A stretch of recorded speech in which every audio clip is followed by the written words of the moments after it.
السلام عليكم ورحمة الله وبركاته walaalayaalow hooyooyinka hooyadan waxay sameynayso wax loo dulqaadan kara ma ahan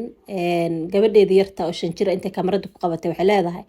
aabaha ilaa inta uur ku jirta ilaa hadda waxba kuma siinin hadhow haduu kusoo raadiyo saas ku dheh waxyaabahan oo kale wax ilmaha maskaxdooda u fiican ma ahan culayska intaan la eg ilmaha yaryarka ah gabadha yarta culayska intaan la eg ma qaadi karto ma garatay marka bal insha Allah waa noo shidaaya idinka in aragteena laga yaabo أنا كسو كوريهاي adoo caloosha ku jira kuugu dambeysay aabaha aa kala tagne waa ku dhalay ilaa 5 sano aa kasoo gaartay intaas wuu shaqaysaa hal maalin shiid ma ahayn caano kuma soo sii jirin iyo wax daawadaada ma ogeen ayaan hore markaa isdhahay gabadhaada ayadaa markaan weynaat afkeeda waxa uga dhacsato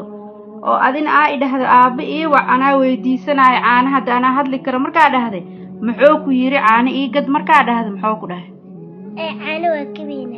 caano waa ka weynaatay waa ku dhahay intaasna ma ku soo siin caano haddaba aa weynaatid oo ku yiraa aabe maxaa leedahay aabo waa ka weynaaday aabo waa ka weynaaday anigana dheeya meesha sano u kala xirnaatay saaxiib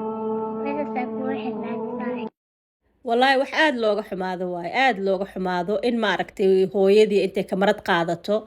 ay ma arkino ilmihii yaraa waxa soo qashin ah ku shubto ninka si kasta uu xun yahay adiga kuma dhalin laakiin ilmahaanu dhalay si kasta uu yahay waxa waa ilmahaanu dhalay colaada iyo nacaybka intaan la eega ilmaha ku shubeysidna wax fiican ma ahan marka laga waantoobo waalidiin badan ayaa waxaan sameeya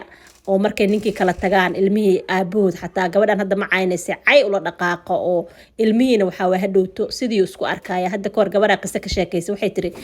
wiilkayga yarka aabiisan maalin kasta ani iyo hooyada iyo walaalahan ku agcaayi jirnay maalin dambe wuxuu yiri dee loser baan ahay sida aabahayo kale marka ilmaha dib dambe maalintaasaan joojiyay tiri inaan ma arkino ilmahan aabihiis caayo wuxuu yiri ani aabahay amaan walba caynaysaan isaga camal aan noqonaya isaga oo kale aan ahay marka ka waantooba arrintan ka waantooba waxaynan ogeyn waalidka inay ilmaha dhaawacayaan